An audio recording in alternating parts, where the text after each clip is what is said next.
10 milyon ang ninakaw ng kapatid mo. At ngayon wala na siya. Ikaw ang mananagot.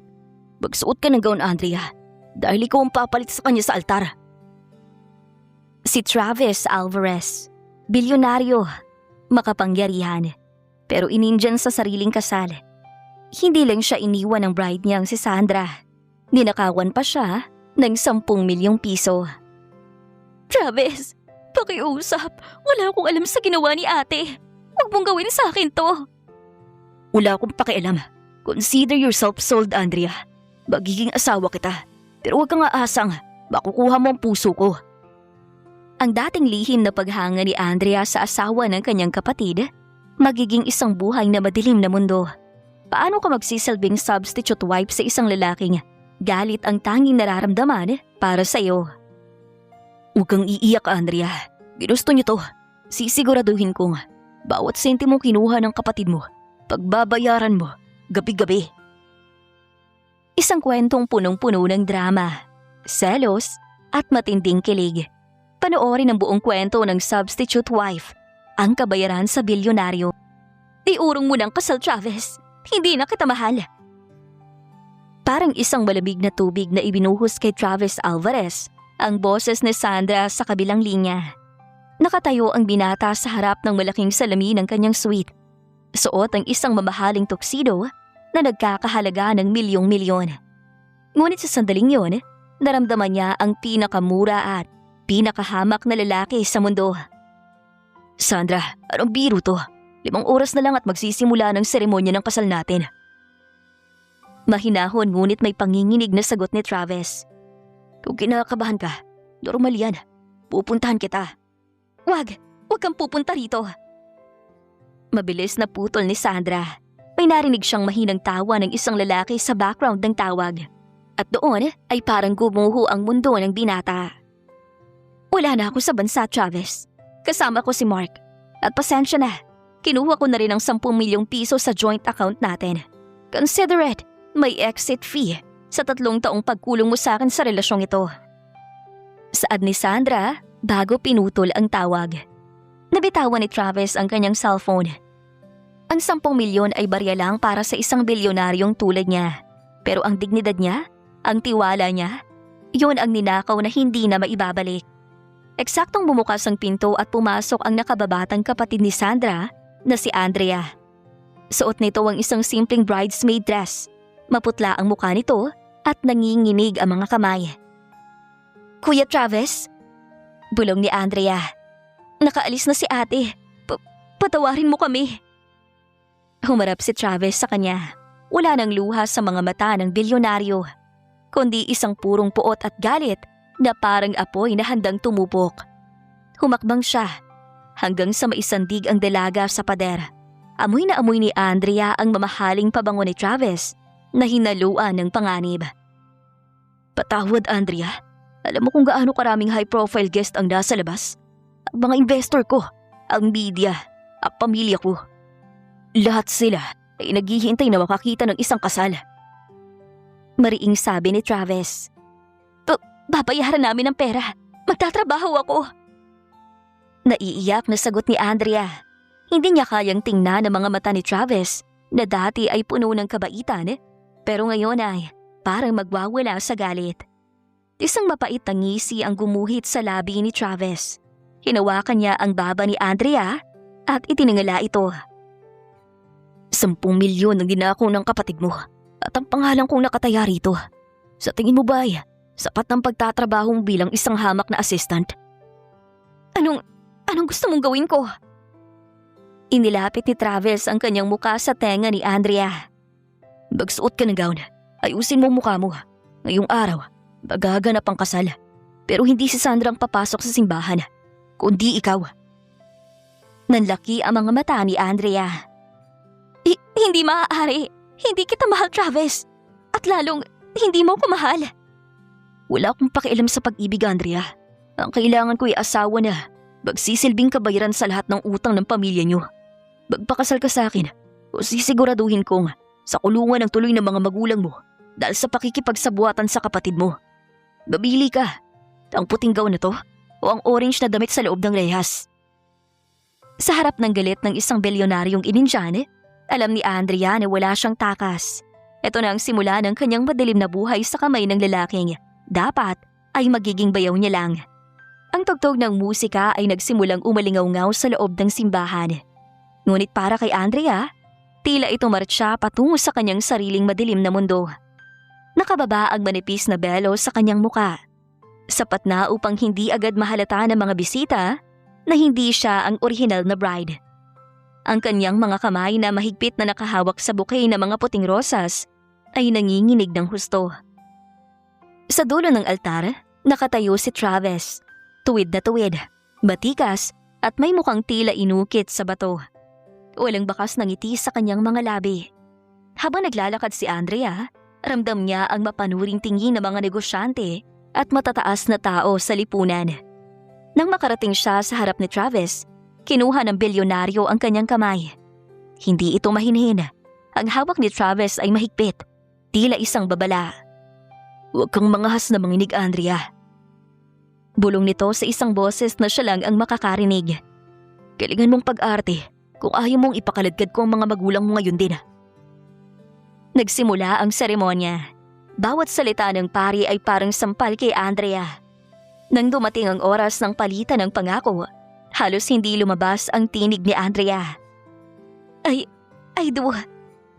Aniya na mas parang isang hikbi kesa sa isang pangako. "I do." Sagot naman ni Travis, ngunit ang kanyang mga bata ay hindi nakatingin sa dalaga, kundi sa pintuan ng simbahan. Tila umaaso, baka nagagalaiti pa rin sa pag-alis ni Sandra. Nagsabihin ng pari ang katagang, "You may now kiss the bride." Naramdaman ni Andrea ang paghinto ng kanyang hininga. Inangat ni Travis ang belo. Sa ilalim ng mga ilaw ng katedral, nakita ng lahat ang ganda ni Andrea. Isang ganda na mas inosente at mas dalisay kesa kay Sandra. Idinikit ni Travis ang kanyang labi sa labi ni Andrea. Hindi ito halik ng pagmamahal. Ito ay halik ng galit, malamig at puno ng puot. Pagkatapos ng mabilis na reception kung saan kailangan magpanggap na masaya ang dalawa, dinala ni Travis si Andrea sa kanyang mansyon, ang magiging kulungan ng dalaga. Padabog na isinara ni Travis ang pinto ng ingrandeng master's bedroom. Agad niyang tinanggal ang kanyang tuxedo at itinapon ito sa sahig. "Alisin mo yan." Utos nito habang nakaturo sa wedding gown ni Andrea. Travis, pakiusap. Kailangan nating mag-usap." Paos na sabi ni Andrea. "Mag-usap? Tukol saan? Tukol sa kung paano niyo ko niloko ng kapatid mo?" Humakbang si Travis palapit. Ang bawat galaw ay puno ng otoridad. "Binili kita, Andrea. 10 milyong kinuha ni Sandra ang presyo mo. Kaya huwag kang umarte na. May karapatan kang tumanggi." Eksaktong tumunog ang cellphone ni Travis. Isang notification ang lumitaw sa screen. Isang litrato ni Sandra na nakatag sa social media. Masayang kayakap ang lalaking ipinalit sa kanya habang nasa isang beach resort sila. Nakita yun ni Andrea at nakita rin niya ang pag-igting ng panga ni Travis. Ang selos at galit sa mga mata ng asawa niya ay halos sumunog sa silid. "Mahal mo pa rin siya?" Mahinang sabi ni Andrea. Lumingon si Travis sa kanya. Ang mga mata ay nanlilisik. "At dahil dun, ikaw ang magdurusa. Dahil magkamukha kayo. Bawat gabi na makikita kita, maaalala kong katak sila ni Sandra." Hinablot ni Travis ang braso ni Andrea at hinila ito palapit sa kama. "Simulan na natin ang unang gabi ng ating kasunduan. Huwag kang iiyak, Andrea. Ginusto to ng pamilya mo." Sa ilalim ng maluningning na chandelier, nagsimula ang unang gabi ng kanilang pagsasama. Hindi bilang mag-asawang nagmamahalan, kundi bilang isang bilyonaryong naghahanap ng paghihiganti at isang substitute wife na walang magawa kundi ang sumunod. Nang gabing yun nakuha ng binata ang pinakaiingatan ng asawa. Nagising si Andrea na masakit ang buong katawan. Ang sikat ng araw na tumatago sa bintana ng mansyon ay tila nanunukso sa kanyang kalagayan. Wala na sa tabi niya si Travis. Ngunit ang iniwan nitong bakas sa kama, ang gusot na unan at ang malamig na bahagi ng kutsyon ay sapat na paalala ng naganap kagabi. Hindi siya itinuring na asawa. Itinuring siyang isang pag-aari na kailangang pagbayarin. Pagbaba niya sa engrandeng dining area, nakita niya si Travis na seryosong nagbabasa ng tablet habang humihigop ng kape. Hindi man lang ito nag-angat ng tingin nang marinig ang kanyang yabag. Mula ngayon, walang katulong na papasok sa suite na to tuwing umaga. Malamig na pahayag ni Travis nang hindi tumitingin sa kanya. Ikaw ang gagawa ng lahat. Maglinis ka, magluto ka, at siguraduhin mong nakahanda ang lahat ng gamit ko bago ako umalis. Yan ang magiging trabaho mo bilang pambayad sa 10 milyon. Pero Travis, hindi ako sanay sa ganitong… Batuto ko, Andrea. Putol ni Travis, sabay bagsak ng tablet sa mesa. Ang tunog ay nagpatalon sa puso ni Andrea. Huwag mong asahan na re-respetuhin kita rito. Para sa akin, ikaw lang ang anino ni Sandra na naiwan para paghirapan ko. Bago pa makasagot si Andrea, pumukas ang pinto ng mansyon ng walang katok. Pumasok ang isang babaeng nakasuot ng hapit na pulang damit, mataas ang heels at may aura ng pagiging matapobre. Siya si Claudia, ang ex-girlfriend ni Travis bago pa dumating si Sandra sa buhay nito at ang kasalukuyang business partner ng kanyang kumpanya. Travis, darling! I heard the news. What a disaster! Eksaheradong bati ni Claudia. Huminto siya at tiningnan si Andrea mula ulo hanggang paa na parang nakakita ng basura. And who is this? Don't tell me ito yung substitute na sinasabi ng mga tao. Tumayo si Travis at tinayaan si Claudia na humalik sa kanyang pisngi. Si Andrea, ang bago kong katulong na asawa. Tumawa nagmapait si Claudia. Katulong na asawa? She looks like a cheap version of Sandra, Travis. Bakit pa pinatitira rito ang kapatid na babaeng nagnakaw sa'yo? Baka mamaya, pati ang mga relo mo ay itakbo rin yan. Lumapit si Claudia kay Andrea at hinawakan ang buhok nito ng may pandidiri. Listen here, girl. Just because may sing-sing ka, hindi ibig sabihin ay ikaw ang reyna rito. Travis belongs to the high society.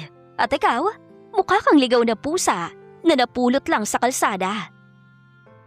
Nakita ni Andrea ang pag-igting ng panga ni Travis, pero hindi ito nagsalita para ipagtanggol siya. Sa halip, kinuha ni Travis ang kanyang coat. Claudia is right. Andrea, magsimula ka na sa gawaing bahay. At pagbalik ko, gusto ko yung malinis ng lahat. Claudia, let's go. May meeting tayo.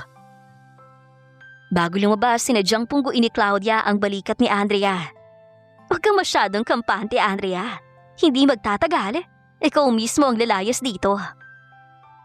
Naiwang mag-isa si Andrea sa gitna ng malawak na mansyon na may luhang pumatak sa kanyang pisngi. Ramdam niya ang selos ni Claudia, pero mas masakit ang kawalan ng pakialam ni Travis sa kanya. Lumipas ang maghapon na tila 1 taon para kay Andrea. Nilinis niya ang bawat sulok ng malawak na mansyon hanggang sa mamula ang kanyang mga palad. Nang sumapit ang 6:00 ng gabi, narinig niya ang pagbukas ng pinto. Pumasok ang asawa. Kasunod pa rin ang nakakaasar na halakhak ni Claudia. Mukhang galing sila sa isang dinner meeting at kitang-kita ang pagkapit ni Claudia sa braso ni Travis. Andrea, tiplan mo kami ng kape. Utos ni Travis nang hindi malang tumitingin sa asawa. Dire-diretso silang naupo sa mamahaling sofa. Oo. Mahinang sagot ni Andrea. Nagmamadali siyang pumunta sa kusina. Nanginginig ang kanyang mga kamay habang inihahanda ang tasa. Ramdam niya ang mapanuring tingin ni Claudia mula sa sala. Pagbalik ni Andrea, dala niya ang tray. Maingat niyang inilapag ang kape sa harap ni Claudia. Eto na ang kape niyo, Miss Claudia. Yuck! It smells cheap! Maarteng sabi ni Claudia habang tinitingnan ang tasa. Travis, sigurado ka bang marunong tong magsilbi? Baka magkasakit tayo. Hindi sumagot si Travis. Sa halip, kinuha niya ang sarili niyang tasa mula sa tray na hawak pa rin ni Andrea. Tumingin si Travis ng diretso sa mga mata ng asawa. May kung ano lamig sa kanyang titig na nagpabilis ng tibok ng puso ni Andrea. Masyadong mainit ang kapeng to, Andrea. Malamig na sabi ni Travis. Pasensya na, Travis. Hayaan mo, dadagdagan ko ng konting tubig. Bago pa man matapos ni Andrea ang sasabihin, sadyang tinabig ni Travis ang kanyang kamay. Ang tasa ay tumapon at ang mainit na kape ay dumiretso sa ibabaw ng kamay ni Andrea bago bumagsak ang tasa sa sahig at babasag. Ouch! Napasigaw si Andrea sa sakit. Namula agad ang kanyang balat. Ang tray ay nalaglag din. Lumikha ng isang nakakabinging ingay. Oops! How clumsy of you, Andrea! Tawa ni Claudia habang nagpapanggap na nagulat. Pero bakas ang tuwa sa kanyang muka. Tingnan mong ginawa mo! Nadumihan ng carpet ni Travis! Napakawala mong alam! Napaupo si Andrea sa sahig. Hawak-hawak ang namumula at humahapdi niyang kamay. Ang mga luha ay hindi na niya mapigilan. Tumingala siya kay Travis, umaasang makakakita ng kahit katiting na pagsisisi. Pero ang nakita niya ay isang lalaking tila walang puso. Linisin mo yun, Andrea, at siguraduhin mong walang maiiwang bantya sa carpet. Yan ay galing pa sa Italy. Mas mahal pa kaysa sa buhay mo. Travis, masakit ang kamay ko.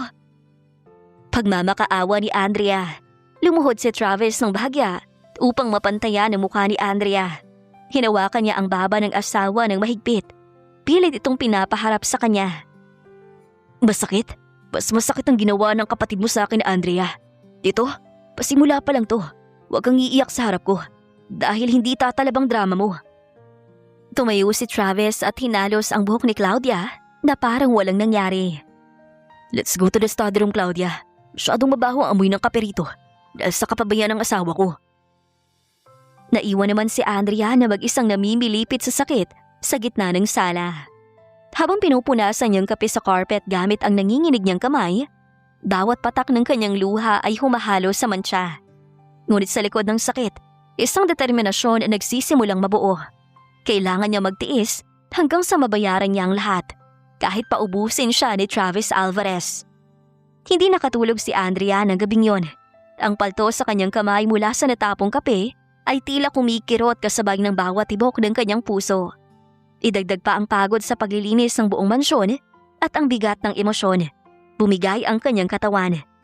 Kinabukasan, hindi na niya kayang ibangon ang kanyang sarili. Ang kanyang balat ay kasing init ng baga at ang kanyang paningin ay naglalabo. Sa labas ng silid, pabalik-balik si Travis sa sala. 8:00 na ng umaga pero wala pa ring kape at almusal sa mesa. Sanay siya na sa oras na ito ay nakatayo na si Andrea sa kusina.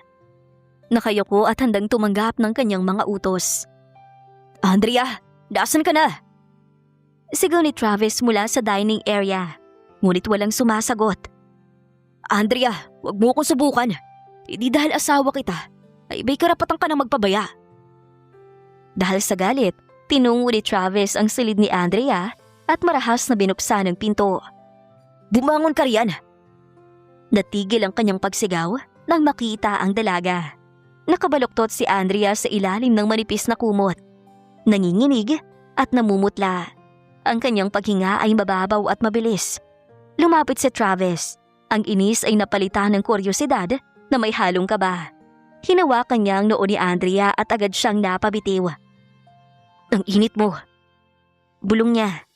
Napansin ni Travis ang kamay ni Andrea na nakalabas sa kumot. Ang sugat mula sa kape kagabi ay namumula na at tila nagsisimulang maimpeksyon. Sa unang pagkakataon, nakaramdam si Travis ng kurot ng konsensya. Siya ang may gawa nito sa asawa. Habang hinahanap ni Travis ang thermometer sa side table, may nabangga siyang isang lumang notebook. Nahulog ito sa sahigat, pumukas sa isang pahinang may nakadikit na litrato. Isang lumang litrato niya noong graduation niya sa kolehiyo. Noong panahong, hindi pa niya kilala si Sandra. Nagtaka si Travis. Kinuha niya ang notebook. Ito ay isang journal. Binasa niya ang huling nakasulat na entry na may petsang 5 taon na ang nakakalipas. Nakita ko ulit si Travis ngayon sa opisina ni Papa. Hindi niya ako napansin. Gaya ng dati. Si Sandra ang laging nakikita ng lahat. Pero sapat na sa akin na mahalin siya mula sa malayo. Sana balang araw, malaman niya na may isang Andrea na laging nagdarasal para sa tagumpay niya. Napatigil ang mundo ni Travis. Ang babaeng pinahihirapan niya, ang babaeng itinuturi niyang substitute lang, ay matagal na pala siyang minamahal sa katahimikan. Bago pa man dumating ang kataksilan ni Sandra, nandiyan na si Andrea. Travis? Narinig niyang saad ni Andrea sa gitna ng delirium nito. Patawad. Babayaran ko. Lahat. Huwag mo lang kaming sasaktan. Binitiwan ni Travis ang journal at mabilis na naupo sa tabi ni Andrea.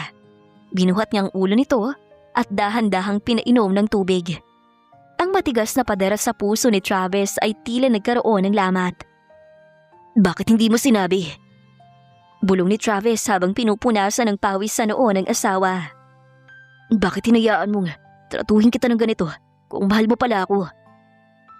Sa sandaling yon, hindi na si Sandra ang nakikita niya. Nakikita na niya ang tunay na Andrea. Ang babae nagsasakripisyo para sa pamilyang hindi naman siya pinahahalagahan. Ngunit sa labas, tumunog ang doorbell. Si Claudia ay dumating na naman, handang muling guluhin ang namumuong katahimikan. Ang sunod-sunod na doorbell ni Claudia ay tila mga tusok sa sentido ni Travis. Tumingin siya kay Andrea na lalong namimilipit sa lagnat bago tumayo at lumabas ng silid.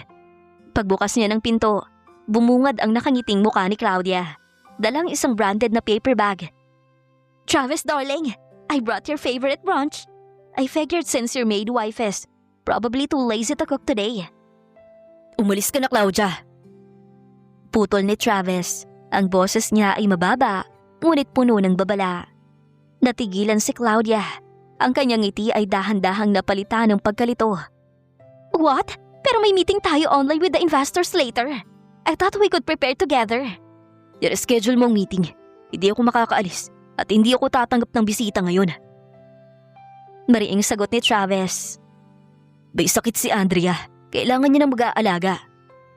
Isang matunog na tawa ang kumuwala sa mga labi ni Claudia. Isang tawang puno ng pangungutya. Wait, are you serious? Mag-aalaga ka ng isang hamak na substitute? Travis, she's just a replacement. Pinakasalan mo lang siya para hindi ka mapahiya. Hayaan mo siyang mabulok sa kwarto niya. Or better yet, tawagan mong nanay niya para sunduin siya. Humakbang si Travis palabas ng pinto, dahilan upang mapaatras si Claudia. Ang taas ng bilyonaryo ay nagbigay ng nakakatakot na anino sa mukha ng babae. Claudia, uling beses ko tong sasabihin. Asawa ko si Andrea. Kahit anong rason pang likod ng kasal na ito, siya ang legal na may-ari ng bahay na to. At ang ginawa mong pagtrato sa kanya kahapon, wag mong isipin, di ko yun napansin. Pero Travis, I did that for you. Naloko ka ng pamilya nila. Sigaw ni Claudia. Ang mukha ay namumula na sa galit at selos. You're choosing her over me? Over our years of friendship and business? Hindi kita pinipili, Claudia. Pinapaalis kita. Malamig na sabi ni Travis bago isara ang pinto sa harap ng nanggagalaiting babae. Rinig pa ni Travis ang pagpadyak ng heels ni Claudia at ang pagsigaw nito ng, You'll regret this, Travis! Sisiguraduhin kong babalik ka rin sa akin. Bago ito tuluyang lumayo, bumalik si Travis sa kwarto ni Andrea. Kumuha siya ng palanggana ng maligamgam na tubig at malinis na bimpo. Dahan-dahan niyang pinunasan ang braso at leeg ng asawa. Habang ginagawa yon, hindi niya maiwasang tingnan ang journal na nasa side table. Ang bawat salitang isinulat ni Andrea doon ay parang humahaplo sa kanyang naguguluhang puso. Bakit mo ko minahal ng ganito, Andrea? Masama akong tao. Sinaktan kita. Sa gitna naman ng pagtulog ng asawa, ay hinawakan ni Andrea ang kamay ni Travis. Huwag kang aalis, Sandra. Huwag mo siyang sasaktan. Kumunot ang noo ni Travis. Kahit sa panaginip, ang inaalala ni Andrea ay ang nararamdaman niya para sa kapatid nito. Isang kakaibang kurot ng selos ang naramdaman ni Travis. Selos para sa sarili niyang ex-fiancé. Napagtanto niya na sa loob ng habang panahon, bulag siya sa tunay na ginto na nasa harap niya lang pala. Dahan-dahan niyang hinalikan ang noo ni Andrea. Di na ako aalis at hindi ko nahahayaang may malaki sa'yo kahit ako pa. Dahan-dahang iminulat ni Andrea ang kanyang mga mata. Ang mabigat na pakiramdam sa kanyang ulo ay medyo gumaan na. Ngunit ang unang bumungad sa kanya ay isang tanawing hindi niya inaasahan. Sa gilid ng kanyang kama, nakaupo si Travis. Nakadekwatro ito.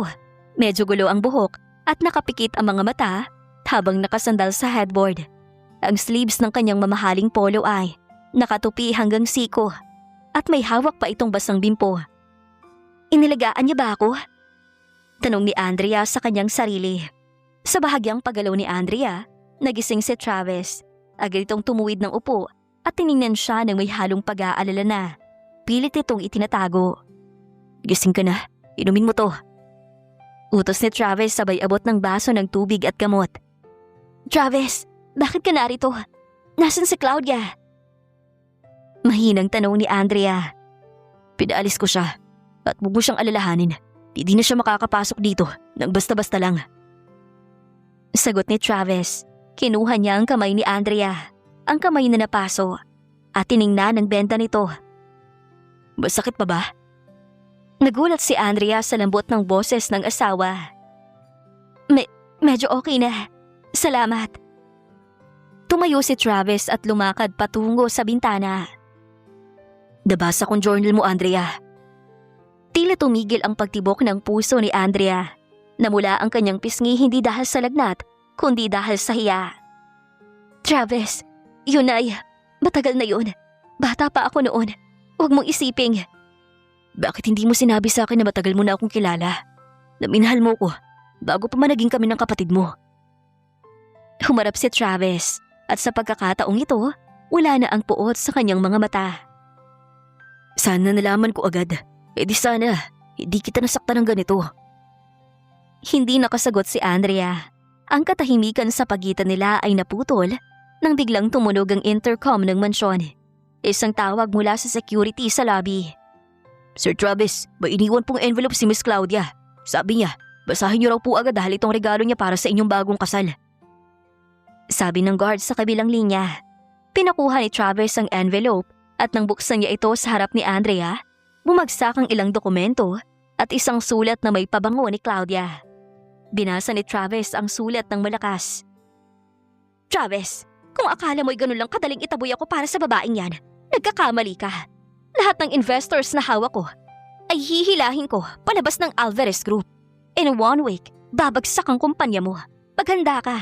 Dahil sisiguraduhin kong sa kalsadang tuloy niyo ng substitute wife mo. Nabitawan ni Travis ang mga papel. Ang mga dokumento ay nagpapatunay na lihim na palang kinakausap ni Claudia ang mga board members para patalsikin si Travis sa sarili nitong kumpanya gamit ang issue ng unstable marriage at ang perang ninakaw ni Sandra. Travis, kasalanan ko to. Naiiyak na sabi ni Andrea. Kung hindi dahil sa pamilya ko, hindi ka magkakaroon ng ganitong problema. Lumapit si Travis sa kanya at hinawakan ang kanyang mga balikat. Hindi mo to kasalanan, Andrea, at hindi ko hahayaang sirain ni Claudia ang kumpanya ko o ang buhay natin. May plano ako, pero kailangan ko ang tulong mo. Kailangan nating ipakita sa buong mundo na ang kasal na to hindi isang pagkakamali. Sa unang pagkakataon, nakita ni Andrea ang determinasyon sa mga mata ni Travis. Hindi para maghiganti, kundi para protektahan ng kung anong meron sila. Ang buong linggo ay naging abala para sa mag-asawa. Hindi para sa gawaing bahay, kundi para sa paghahanda sa Alvarez Charity Party. Ang gabing itinakda ni Travis upang patahimikin ang mga chismis at harangin ang banta ni Claudia. Sa loob ng mga araw na yon, tila nag-iba ang trato ni Travis kay Andrea. Wala na ang mga pasigaw na utos. Pinalitan ito ng mga seryoso, ngunit banayad na paggabay. Dumating ang gabi ng party. Ang ballroom ng isang 5-star hotel ay puno ng mga kumukuti-kutitap na chandelier. Mamahaling alak at ang pinakamakapangyarihang tao sa bansa. Sa gitna ng karamihan, nakatayo si Claudia. Suot nito ang isang gintong gown na tila sumisigaw ng karangyaan. Kampante siya. Alam niyang sa gabiring ito, ipapahiya niyang asawa ni Travis. Nasaan na kayang mahiyaing daga? Baka natapunan na naman ng kape ang sarili, kaya hindi makalabas. Biglang tumahimik ang paligid. Ang mga mata ng lahat ay natuon sa ingranding hagdanan. Bumukas ang malaking pinto at lumabas si Travis Alvarez. Napakakisig sa kanyang charcoal black tuxedo. Ngunit hindi siyang dahilan ng katahimikan ng lahat, kundi ang babaeng nakaangkla lang sa kanyang braso. Si Andrea, wala nang maputla at pagod na dalaga. Ngayon, suot niya ang isang midnight blue na serpentina gown na bumagay sa kanyang maputi at makinis na balat. Ang kanyang buhok ay nakaistilong classic bun na naglantad sa kanyang mahabang leeg. At ang kanyang mga bata ay nagniningning sa ilalim ng banayad na makeup. Mukha siyang isang tunay na reyna. Sopistikada, elegante, at higit sa lahat, mukhang mahal na mahal ng kanyang asawa. Is that Andrea? Hindi makapaniwalang bulong ng isang investor. She looks breathtaking. Mas maganda pa siya kaysa sa kapatid niya. Lalong nag-igting ang panga ni Claudia. Ang baso ng champagne sa kanyang kamay ay tila malapit ng babasag sa higpit ng hawak niya. Ang selos na nararamdaman niya ay parang apoy na sumusunog sa kanyang puso. Hindi ito ang inaasahan niyang tagpo. Dahan-dahang bumaba ang dalawa sa hagdan. Huminto sila sa gitna ng ballroom. Hinawakan ni Travis ang dawang ni Andrea nang may pag-iingat. Tila ipinapakita sa lahat na ang babaeng ito ay pag-aari niya at mahalaga sa kanya. Ladies and gentlemen, panimula ni Travis, ang boses ay matatag at puno ng otoridad. Gusto kong formal na ipakilala ang aking asawa, si Andrea Alvarez. Maraming lumabas na kwento nitong mga nakarang araw, pero isa lang ang totoo. Paswerte ako na siya ang nasa tabi ko ngayon. She is not a substitute. She's the only woman I want to be with. Nagpalakpakan ng mga tao, maliban lang kay Claudia. Hindi niya napigilan ang sarili. Humakbang siya palapit sa mag-asawa. Ang muka ay balot ng pilit ng ngiti. What a lovely performance, Travis! Sabi ni Claudia, sapat na para marinig ng mga malapit sa kanila. Andrea, there! You look expensive. I wonder if you still remember how to scrub floors in that dress. Ngumiti si Andrea ng mahinahon. Sa unang pagkakataon, hindi siya yumuko. Tiningnan siya ni Claudia ng diretso sa mga mata. Salamat, Claudia. Ang paglilinis ng bahay ay madaling matutunan. Pero ang paglilinis ng puso at ugali, tila mahirap yata yun. Lalo na sa kagaya mo. Napaawang ang labi ni Claudia sa gulat. Hindi niya inakala na sasagot ang dating mahinang si Andrea. Lumingon si Travis kay Andrea at baka sa kanyang muka ang isang lihim na paghanga. Hinapit niya lalo si Andrea sa kanyang tabi. Shall we dance, Mrs. Alvarez? Ayan ni Travis. Habang naglalakad sila patungo sa dance floor, naiwan si Claudia na nanginginig sa galit. Huwag kang magpakasaya, Andrea. Dahil ngayong gabi, may isang sekretong sisira sa inyong dalawa. Ang mahinang kanta ng waltz ay pumailan lang sa buong ballroom. Napakaganda ng bawat galaw ni na Travis at Andrea. Tila sila ay mga tauhan sa isang pelikula. Sa unang pagkakataon, naramdaman ni Andrea na ligtas siya. Ang init ng palad ni Travis sa kanyang bewang at ang paraan ng pagtitig nito sa kanyang mga mata ay nagpadama sa kanya na hindi na siya isang substitute lang. Huwag kang titingin sa ibaba, Andrea. Bulong ni Travis habang dahan-dahan silang umiikot. Sa akin ka lang tumingin. Ngayong gabi, tayo lang nga nandito. Ngunit ang romantikong sandali ay biglang naputol. Ang musika ay biglang huminto at pinalitan ng isang matinis na static na tunog mula sa mga speaker. Ang malaking LED screen sa gitna ng ballroom na dapat ay nagpapakita ng logo ng Alvarez Group ay biglang nag-iba. Isang video ang lumabas. Malabo ang kuha para galing sa isang hidden camera.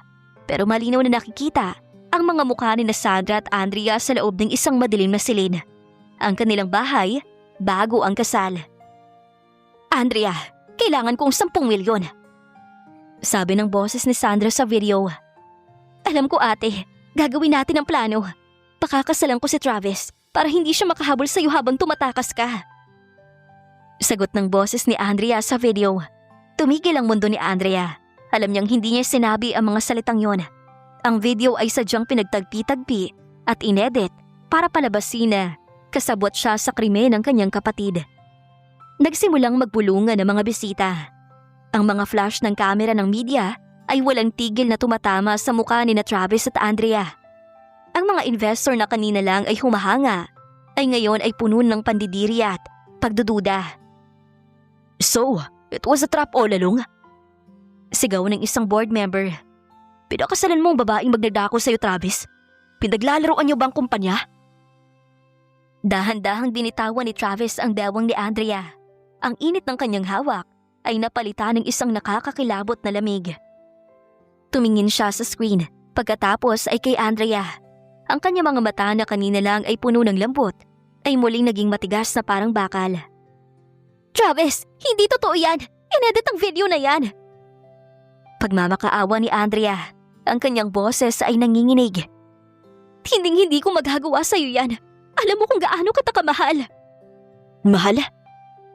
Isang mapait na tawa ang kumawala kay Travis. O mahal mo ang pera ko. Kaya ba nandun ang journal na yun? Para makuha mong tiwala ko? Para maging madali ang pagtakas ng kapatid mo? Sa gilid, nakita ni Andrea si Claudia na may hawak na baso ng alak. Isang matagumpay na ngisi ang nakapintas sa mga labi nito. Itinaas ni Claudia ang baso na tila nag-aalin ng toast para sa pagbagsak ni Andrea. Travis, pakiusap. Maniwala ka sa akin. Hinawakan ni Andrea ang braso ni Travis, pero marahas itong itinapig ng asawa. Umalis ka sa harap ko, Andrea. Security, ilabas sa babaeng to. At siguraduhin nyo na, hindi na siya makakatapak muli sa anumang pag-aari ng mga Alvarez. Travis! Sigaw ni Andrea habang hinahawakan siya ng dalawang malalaking gwardya. Ang kanyang midnight blue na gown ay tila naging isang mabigat na kadena. Sa harap ng lahat, kinaladkad palabas ang dalaga habang ang lalaking akala niya ay nagsisimula na siyang mahalin ay nakatalikod na at tumutungga ng alak. Naiwang mag-isa si Andrea sa labas ng hotel. Sa gitna ng kadiliman, wala siyang pera, wala siyang matutuluyan. At ang masakit, wala na ang tiwalang kakabuo pa lang nila ni Travis. 3 araw na ang nakalipas, wala nang maganapang iskandalo sa party. Si Andrea ay kasalukuyang namamalagi sa isang maliit at lumang paupahan sa labas ng lungsod. Ang silid ay amoy alikabukat at tanging gamit niya ay ang maliit na bag na naglalaman ng kanyang mga lumang damit. Wala siyang pera. Ang mamahaling singsing na ibinigay ni Travis ay iniwan niya sa ibabaw ng dresser bago siya pinalayas. Kailangan kong magsimula muli. Bulong ni Andrea sa sarili habang tinitingnan ang namumulang palad. Ang lagnat niya ay wala na, pero ang sakit sa kanyang puso ay tila isang sugat na ayaw maghilom. Hindi na ako babalik sa mundo mo, Travis. Sinayang mo ang pagmamahal na ibinigay ko sa iyo. Naiiyak na saad ni Andrea. Samantala sa opisina ng Alvarez Group, ang kapaligiran ay napakatahimik. Hindi kumakain at hindi natutulog si Travis. Nakatitig lang siya sa screen ng kanyang computer. Pinapanood ng paulit-ulit ang video ng pagtataksil ni Andrea. Bumukas ang pinto at pumasok si Nico, ang pinakatiwalaang IT expert at head of security ni Travis. May dala itong laptop at seryoso ang muka. Sir, tapos ng forensic analysis sa video file na. Lumabas sa bola. Simula ni Nico. Anong resulta? Malamig na tanong ni Travis, bagaman may bahagi sa kanya ang nanginginig sa kaba. Iniharap ni Nico ang laptop. Ang video ay isang sopistikadong deepfake. Pinagtagpi-tagpi ang mga boses mula sa mga lumang record ng usapan ni Andrea at Sandra. At ang visual, ginamitan to ng AI. Kung titingnan mo ang frame na to, sir, ang anino ni Andrea ay hindi tugma sa kanyang galaw. Tumayo si Travis, napatulala sa screen. Ibig sabihin, nagsasabi ng totoo si Ma'am Andrea. Wala siyang kinalaman sa pagnanakaw. Sinadya tong ilabas para sirain ang reputasyon niya at ang tiwala niyo sa isa't isa. May iniabot pang dokumento si Nico. At ang nag-upload ng file sa system ng hotel, traceable to sa mga isa sa mga tauhan ni Claudia. Parang gumuho ang mundo ni Travis. Naalala niya kung paano niya itinabig ang kamay ni Andrea. Naalala niya ang luha sa mga mata nito habang kinakaladkad ito ng security palabas sa harap ng maraming tao. Ang babaeng matagal na siyang mahal sa katahimikan, ang babaeng nag-alaga sa kanya kahit sinasaktan niya, ay muli niyang pinagtaksila ng tiwala. Nasaan siya? Bulyaw ni Travis. Ang boses ay puno ng desperasyon. Hindi ko, hanapin niyo siya. Ngayon din. Sir, iniwan niyang phone niya sa mansyon. Wala niyo siyang kinuha kahit isang sentimo sa account niyo. Mahihirapan tayong hanapin si Ma'am Andrea dahil tila ayaw na niyang magpahanap. Dali-daling kinuha ni Travis ang susi ng kanyang sasakyan. Hindi na siya nag-abalang mag-coat. Ilabas yung lahat ng tauhan. I-check ang lahat ng CCTV sa paligid ng hotel at sa mga terminal ng bus. Hindi ako titigil hanggat hindi ko siya nahahanap. Habang nagmamaneho sa gitna ng gabi, Ang bawat kanto ng kalsada ay tila nagpapaalala sa kanya kay Andrea. Sa gitna ng kanyang galit noon, nakalimutan niyang tingnan ang puso ng dalaga. Andrea, pakiusap. Huwag kang lalayo. Bulong ni Travis habang humihigpit ang hawak sa manibela. Patawarin mo ko. Nagkamali ako. Nadala ako sa galit ko. Wika niya sa kanyang sarili. Ngunit sa malayo, sa loob ng kanyang maliit na kwarto, pinupunit na ni Andrea ang huling pahina ng kanyang journal. Ang huling alaala niya kay Travis Alvarez. Isang buwan ang mabilis na lumipas. Malayo sa ingay at gulo ng Maynila. Natagpuan ni Andrea ang kanyang sarili sa isang tahimik na beach resort sa dulo ng Batangas. Dito, siya ay kilala bilang Andy, isang masipag na waitress sa main restaurant ng resort. Ang marangyang midnight blue gown ay napalitan ng simpleng uniforming polo shirt at maong. Bagaman pagod sa maghapong paglalakad at paglilingkod sa mga turista, mas payapa na ang kanyang puso. Ang sariwang hangin mula sa dagat ay tila naghihilom sa mga sugat na iniwan ni Travis. Ngunit sa kabila ng lahat, may isang bagay na hindi siya maiaalis sa kanyang isipan. Ang mukha ng lalaking nanakit sa kanya pero minahal niya ng buong buhay. Andy, pakiserve naman tong order sa table 5. VIP gas daw, kakadating lang. Tawag ng kanyang katrabaho. Sige, ako na. Sagot ni Andrea. Kinuha niyang tray na may lamang kape at ilang kakanin. Inayos niya ang kanyang apron at huminga ng malalim bago lumapit sa mesa na nakaharap sa dagat. Nakatalikod ang lalaki, nakatingin sa papalubog na araw. Suot nito ang isang puting linen shirt. Mukhang pagod pero bakas pa rin ang otoridad sa tindig nito. Nang mailapag ni Andrea ang kape, nanginginig ang kanyang kamay nang mapansin ang pamilyar na relo sa braso ng lalaki. Isang relong siya mismo ang nagpunas noong sila ay magkasama pa sa mansyon.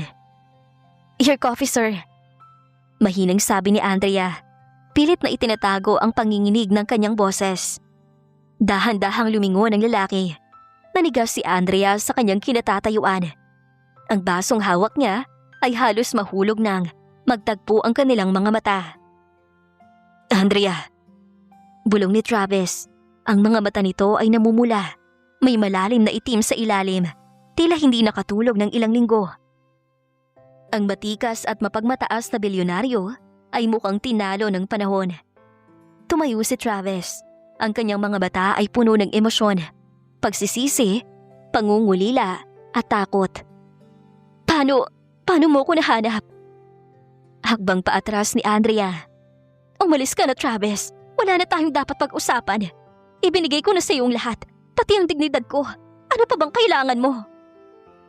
Andrea, nalaman ko ng katotohanan. Alam kong manipulated ang video. Alam kong wala kang kasalanan. Mabilis na sabi ni Travis. Tila natatakot na sa isang kurap ay maglaho muli ang dalaga. Isang buwan kitang hinanap. Pinuntahan ko lahat ng terminal, lahat ng resort. Hindi ako tumitigil. Para saan pa? May pait na ngiti sa labi ni Andrea habang tumutulo ang kanyang mga luha. Para saktan ako ulit kapag may bagong ebidensya na lumabas? Travis, hindi ako laruan na pwede mong itapon at pulutin kapag na-realize mong nagkamali ka.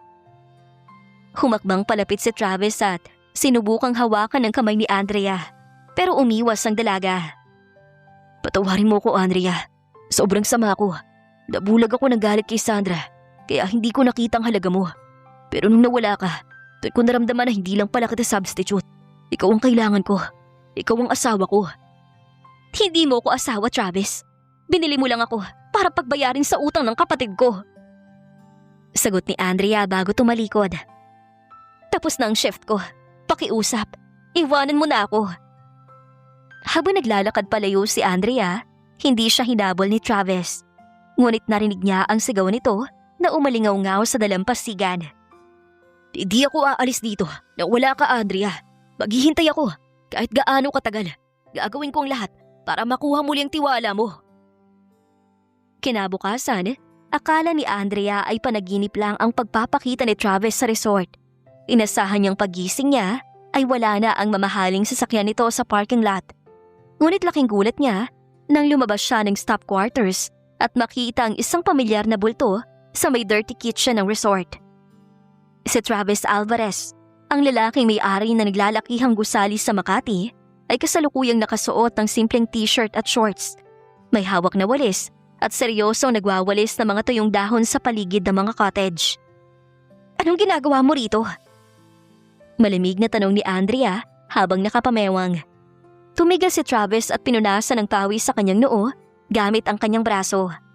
Ngumiti siya ng tipid, isang ngiting walang halong kayabangan. Sabi ko sa'yo, hindi ako aalis. Kinausap ko ang manager ng resort. Nag-volunteer ako bilang maintenance assistant habang narito ako. Nahihibang ka na ba? Travis, bilyonaryo ka. Ang isang oras mo ay nagkakahalaga ng milyon. Bakit mo inaaksay ang panahon mo sa pagwawalis ng dahon? Dahil ang isang minuto na kasama kita ay mas mahalaga kaysa sa lahat ng stocks ko, Andrea. Seryosong sagot nito. Humakbang siya palapit pero agad na umatras si Andrea. Huwag mo kong gamitan ng mabubulaklak na salita ang ginagawa mo. Hindi ako nadadala niyan, Travis. Sabi ni Andrea bago siya tinalikuran para magsimula ng kanyang shift sa restaurant. Ngunit hindi doon nagtapos ang pagpapakitang gilas ni Travis. Sa buong maghapon, naging anino siya ni Andrea. Kapag may bigat na tray na bubuhatin si Andrea, biglang susulpot si Travis para kunin ito. Ako narito, Andrea. Mabigat yan. Presenta ni Travis. Kaya ko to, Travis. Trabaho ko to. Sagot ni Andrea sabay hablot ng tray. Ngunit sadyang mapilit ang asawa.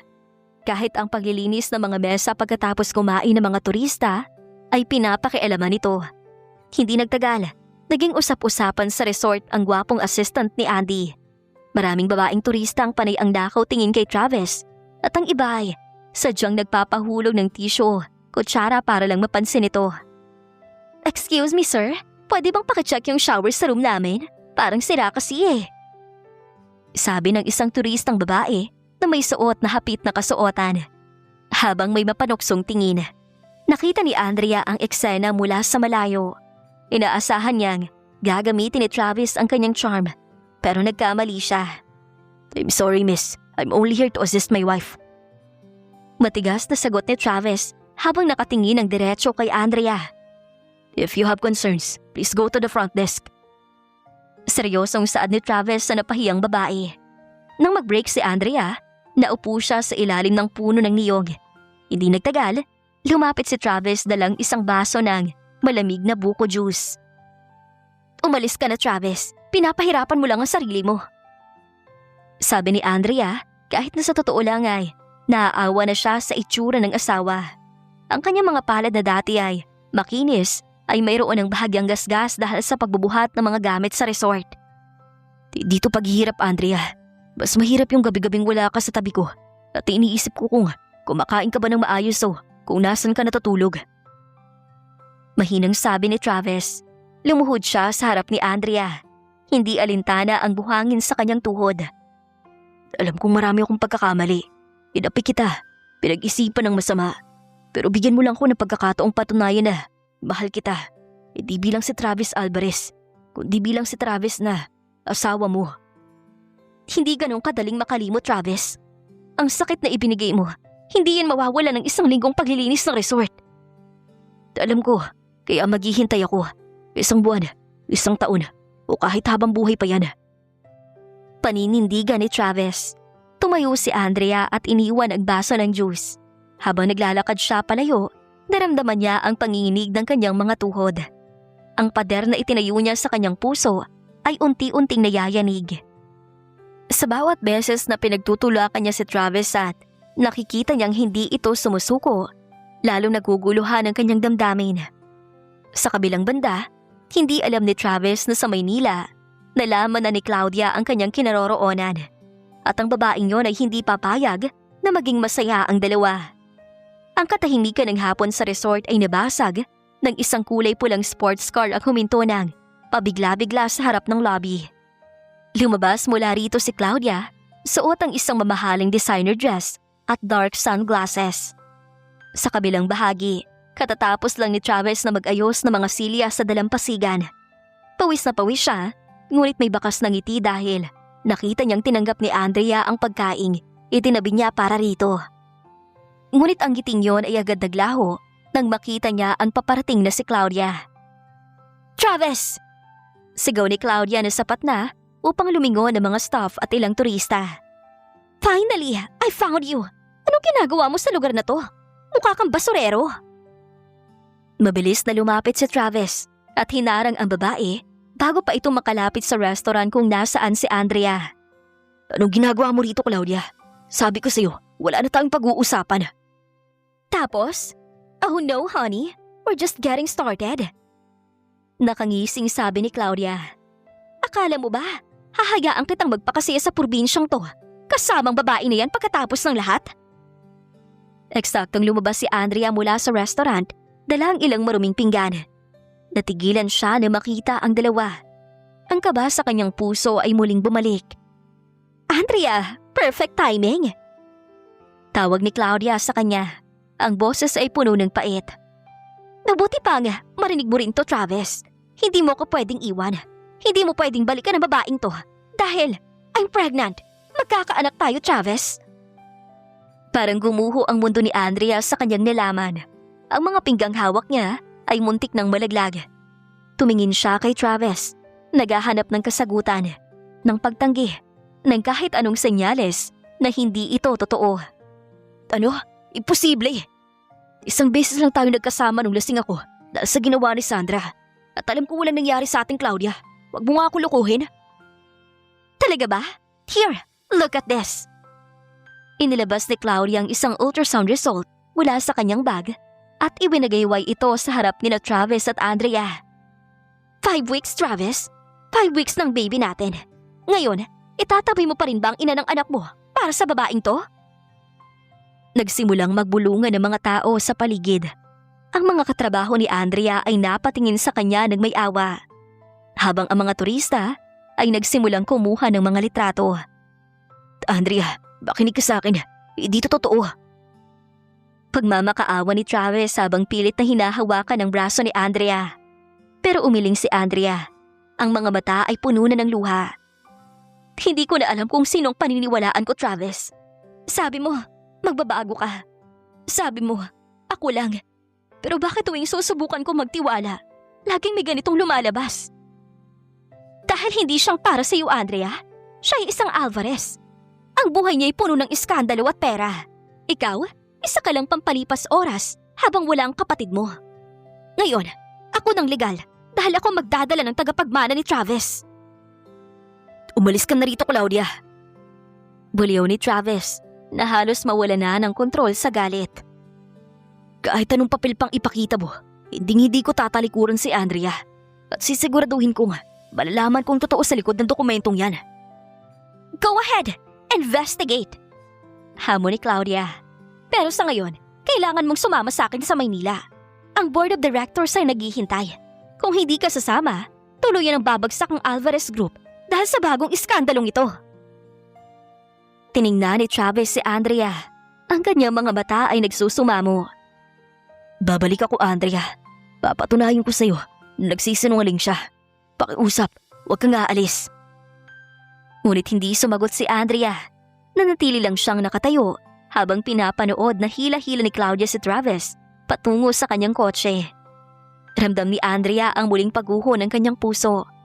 Kahit anong gawin niyang pagtakbo, tila laging nakakahanap ng paraan na nakaraan para saktan siya.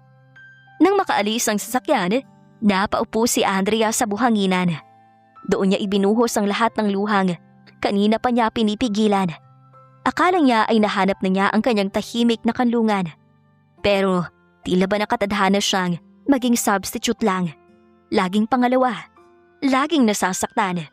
At laging naiiwan sa huli. Ang bawat segundo ng pagbiyahe pabalik sa Maynila ay tila mabagal para kay Travis. Sa loob ng sasakyan, panay ang haplos ni Claudia sa kanyang tiyan na nagpapanggap na masama ang pakiramdam. Habang si Travis ay nakatitig lang sa labas ng bintana. Ang isip niya ay naiwan sa dalampasigan, sa umiiyak na mukha ng kanyang asawa. Travis, darling, dapat na nating planuhin ang press release tungkol sa baby. Ito lang ang tanging paraan para mapurang bad image ng kasal niyo ni Andrea. Malambing na sabi ni Claudia. Hindi kumibo si Travis. Sa halip, palihim niyang kinuha ang kanyang phone at nag-send ng mensahe kay Nico. I-check mo ang lahat ng private hospital sa Batangas at Maynila. Alamin mo kung kanino talagang ultrasound result dadala ni Claudia. Gayon din. Pagdating nila sa mansyon, nagulat si Travis na makitang hindi lang si Claudia ang nandoon. Nakaupo sa sofa, may hawak na baso ng wine at tila relax na relax ay ang babaeng naging meet siya ng lahat ng ito. Si Sandra. Surprise! Nakangising bati ni Sandra. Namiss mo ba ako, Travis? Sandra, anong ginagawa mo rito? At paano ka nakapasok? Galit na tanong ni Travis. Oh, come on. Huwag ka nang magalit. Naubos na kasi ang 10 milyong kinuha ko. Tapos si Mark, iniwan din ako ng lalaking yon matapos makuhang pera. At dahil nalaman kong bilyonaryo ka pa rin naman, naisip kong bumalik. Walang kahiya-hiyang sagot ni Sandra. Eksaktong tumunog ang phone ni Travis. Isang email mula kay Nico. Minuksan niya ito at bumungad ang isang scan ng orihinal na medical record. Ang pangalan sa record ay hindi Claudia, kundi Sandra de Torres. Isang mapait at nakakatakot na tawa ang kumawala sa mga labi ni Travis. Humarap siya kay Claudia na ngayon ay namumutla na. Interesting. Sabi ni Travis, ang boses ay parang talim ng bagay. Claudia, sabi mo, anak natin na nasa sinapupunan mo. Pero ayon sa records ng St. Jude Medical Center, ang ultrasound na to ay pag-aari ni Sandra. At base sa petsa, bago pa siya umalis ng bansa, kasamang kalaguyo niya, buntis na siya. Travis, hindi! Nagkakamali ka! Nauutal na sabi ni Claudia. Tumahimik ka. Nagsabuatan kayong dalawa. Claudia, ginamit mong pagbubuntis ni Sandra para sirain kami ni Andrea dahil sa selos mo. At ikaw naman, Sandra, bumalik ka para perahan na naman ako. So what kung buntis ako? At least may leverage ako. Hindi mo hahayaang mapunta sa kalsada ang magiging pamangkin ng asawa mo, diba? Pero lang naman ang kailangan ko, Travis. Ibigay mo sa akin ang 20 milyones at mawawala na kami ni Claudia sa buhay ninyo. Ngunit bago pa makasagot si Travis, bumukas ang pinto ng mansyon. Doon ay nakatayo si Andrea. Baka sa kanyang mga mata ang pagod, pero wala na ang takot. Sumunod siya sa Maynila dahil hindi niya kayang hayaang makuha na naman ng iba ang huling natitirang piraso ng kanyang dignidad. Hindi ka makakakuha ng kahit 1 sentimo, ate. Matigas na sabi ni Andrea na narinig lahat ng usapan sa loob. Andrea, anong ginagawa mo rito? Dapat ay nandun ka sa probinsya, naguhugas ng pinggan. Lumapit si Andrea at mabilis na dumapo ang isang malakas na sampal sa mukha ni Sandra. Sumunod ay lumingon siya kay Claudia at binigyan din ito ng isang malakas na sampal. Ang tunog ng mga sampal ay umalingaw-ngaw sa buong mansyon. Yan ay para sa lahat ng paninirang ginawa niyo sa akin. Ate, minahal kita. Pinagtakpan kita. Pero pati yung lalaking mahal ko, nakuha mo pang gamitin para saktan ako. Hindi ka na naawa kay na mama. Napakasama mo. At ikaw, Claudia, akala mo ba'y mananalo ka sa kasinungalingan mo? Andrea, pakiusap, makinig ka. Susubukan sanang lumapit ni Travis, pero pinigilan siya ni Andrea gamit ang kanyang kamay. Travis, narinig ko ang lahat sa labas ng pinto. Ngayon, alam mo ng totoo, wala akong kasalanan. Ang kapatid ko ang traidor, at ang babaeng pinagkatiwalaan mo sa negosyo ang ahas. Sabi ni Andrea. Tumingin siya kay Sandra nang may pandidiri. Ang batang dinadala mo, ate. Sana ay hindi mamana ng dumi ang ugali mo. Pero huwag mo asahan na. Tutulungan ka namin. Humarap si Travis kina Sandra at Claudia. Security, ilabas sa mga babaeng to at tawagan ng mga abogado ko. I want a restraining order against Sandra at sisiguraduhin kong matatanggalan ng lisensya at share si Claudia sa lahat ng kumpanyang hawak ko. Ngayon din. Pilit na kinaligad ng mga guards ang nagsisisigaw na si Sandra at ang umiiyak na si Claudia. Nang sumarang pinto, naiwan ang katahimikan sa pagitan ni Travis at Andrea. Dahan-dahang lumapit si Travis kay Andrea. Ang kanyang mga mata ay puno ng pagsusumamo. Andrea, patawarin mo ko sa lahat ng ginawa ko sa'yo. Travis, napatunahin ko ng sarili ko. Hindi ako nagnakaw at hindi ako nagtaksil. Ngayon, tapos na ang tungkulin ko bilang substitute. No, Andrea. Please, huwag kang umalis. Ngayon ko lang na-realize na sa buong buhay ko, ikaw lang ang totoong nagmahal sa akin na walang kapalit. Patawarin mo ko sa lahat ng sakit na binigay ko sa'yo.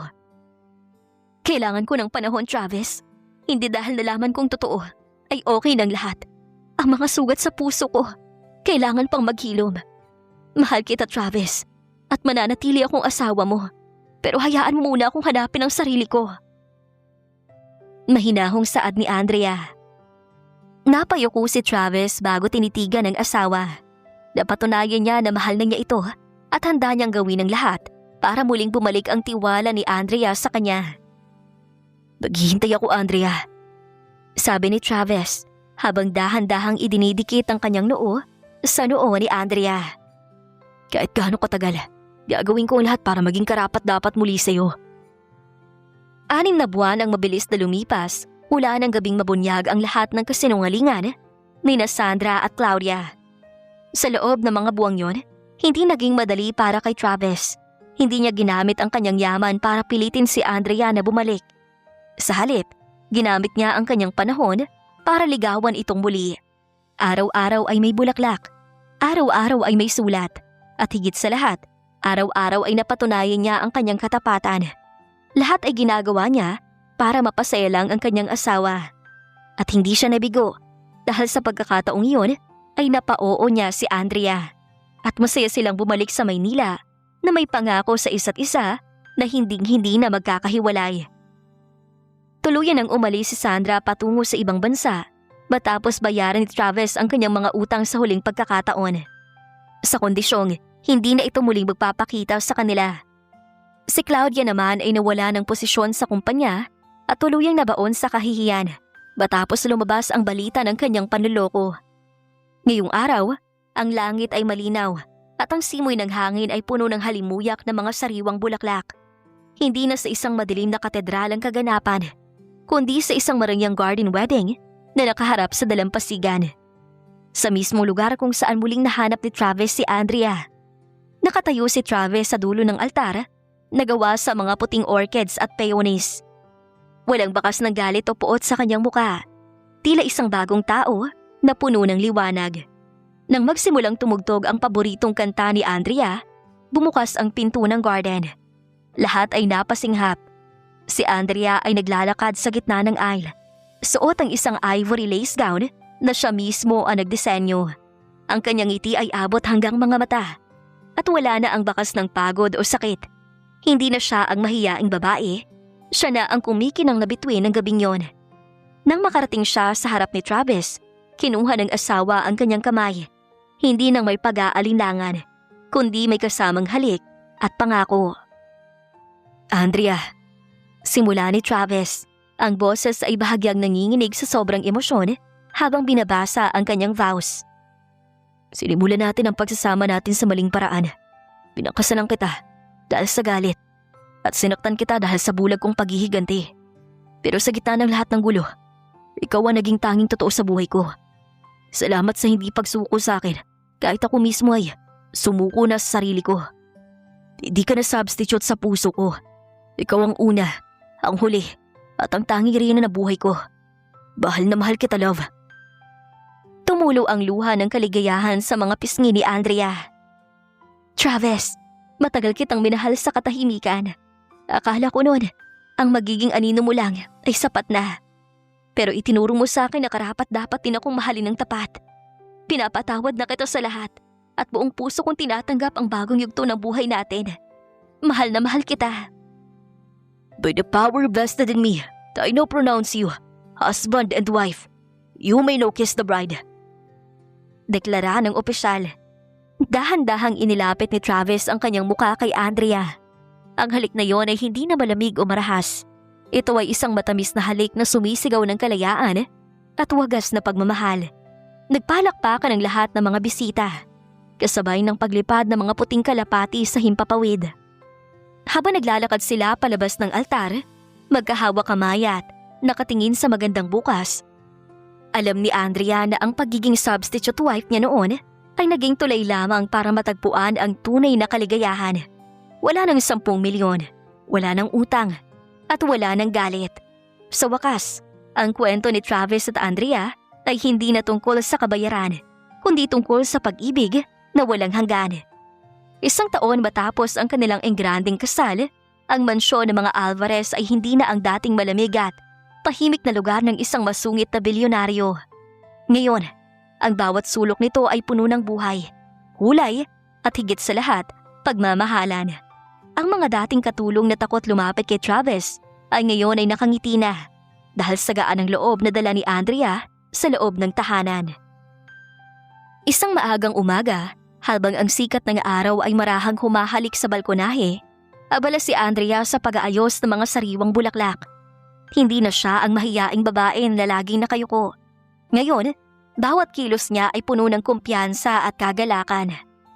Naramdaman niya ang 2 malalakas na braso na yumakap sa kanyang bewang mula sa likuran. Ang pamilyar na amoy ng mamahaling pabango ng asawa ay agad nagpagaan sa kanyang pakiramdam. "Good morning, my love." Bulong ni Travis bago hinilikan ang kanyang balikat. "Masyado ka na namang maagang nagising. Sabi ko sa'yo, magpahinga ka lang." "Good morning, Travis. Hindi naman ako mapakali kapag nakahiga lang. At saka, gusto kong makitang paglabas ng araw kasama ka." Nakangiting sagot ni Andrea habang sumasandal sa dibdib ng asawa. Hinarap siya ni Travis at tinitigan.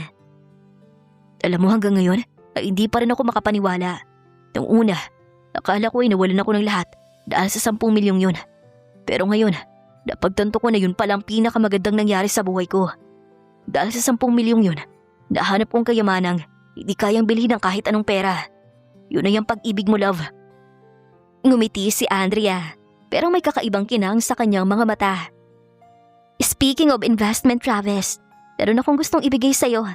Isang regalong hindi mo mabibili sa kahit anong auction." Kumunot ang noo ni Travis, halatang nakuha ang kuryosidad. "Ano yun, mahal ko?" Dahan-dahang kinuha ni Andrea ang isang maliit na puting kahon mula sa kanyang bulsa at iniabot ito kay Travis. Nang buksan ito ng asawa, nakita niya ang isang pregnancy test na may 2 malinaw na pulang guhit. Kasama nito ang isang maliit na sapatos ng sanggol na kulay puti. Natigilan si Travis.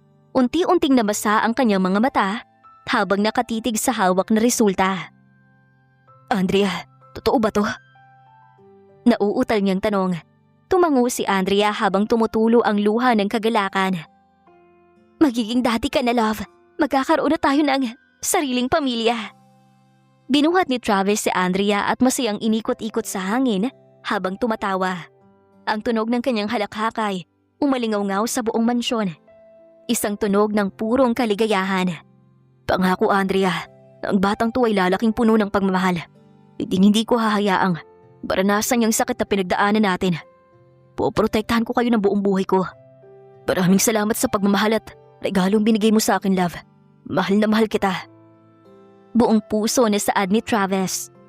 "Ako ang dapat magpasalamat sa iyo, Travis. Dahil sa araw-araw na lumilipas, pinaparamdam mo sa akin na mahal mo ko. Na parang lagi mo ako nililigawan kahit mag-asawa na tayo. At hindi ako nagkamali na bigyan ka ng chance na mahalin ulit dahil napakabuti ng puso mo, love. Mahal na mahal kita at handa akong samahan ka hanggang sa dulo ng walang hanggan." Saad ni Andrea na nagpangiti kay Travis bago siya nito ginawadan ng halik sa labi na buong puso.